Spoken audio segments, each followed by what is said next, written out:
Hello, AI enthusiasts. Welcome to a new deep dive. Building on our previous talk about the chain rule, where we saw how a small nudge ripples through a system, we now face a larger question.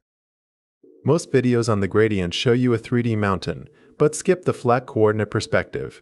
In this video, we want to show something different, how a single vector field encodes the entire geometry of change. Imagine a flat thermal map where colors represent temperature. We place a specialized compass on this map that does not point north, but instead points toward the heat. To understand how this compass works, we have to look inside. It actually has two sensors. One sensor measures how the temperature changes as we move left or right, and the other measures the change as we move up or down. These are the partial derivatives we have seen before. When the horizontal sensor detects a sharp rise in heat, its component of our compass arrow grows longer. By combining these two independent measurements, the compass knows exactly how the environment is changing in every direction at once. The most important rule of our thermal compass is that it always points toward the steepest ascent.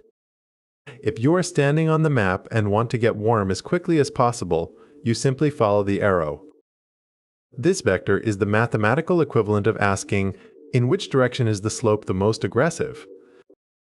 Because it combines the rate of change from all possible axes, the resulting direction is guaranteed to be the most direct path to higher values. But the compass tells us more than just where to go, it tells us how fast the temperature is rising. The length, or magnitude, of the gradient vector is proportional to the steepness of the slope. In a flat, lukewarm area, the arrow is short and stubby, indicating that moving around won't change your temperature much. But as you approach a concentrated heat source, the arrow stretches out, signaling a rapid increase. Until now, we have looked at the compass at a single point, but the gradient actually exists everywhere on our map simultaneously. When we visualize the gradient at every possible location, we create a vector field. This field acts like a current in an ocean of data, showing the flow of change across the entire landscape. By looking at this field, we can see the overall structure of the function, identifying peaks where arrows converge. Mathematically, we define the gradient as a vector that collects all the partial derivatives of a function into a single object. Instead of treating the change in x and the change in y as separate numbers, we package them together. This vector is often denoted by the nabla symbol, which looks like an upside-down triangle. It is the ultimate summary of how a multivariable function behaves at any specific point. You might wonder why we use a straight arrow to describe a curved map. This is because of local linearity. If we zoom in far enough on any point of our thermal map, the complex curves begin to look like a simple, flat slope. In this tiny neighborhood, the gradient represents the best possible linear approximation of the function. This simplification is what allows us to solve incredibly complex problems, one small step at a time.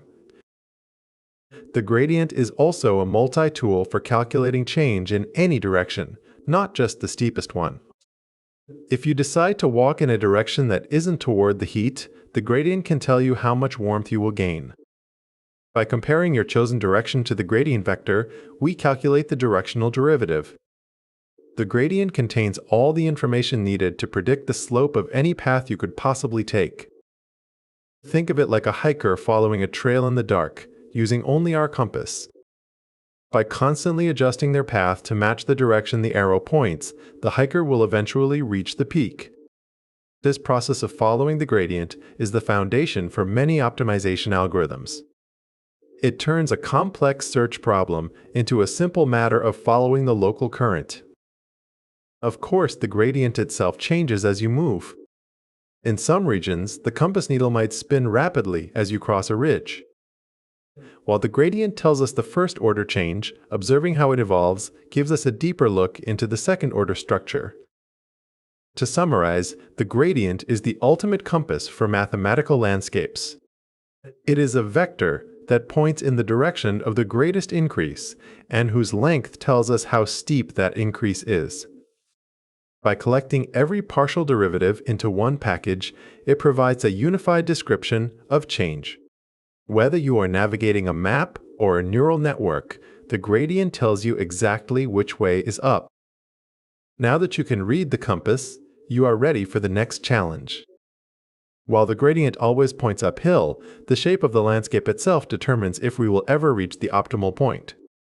In our next session, we will explore convex versus non-convex functions and the geometry of optimization.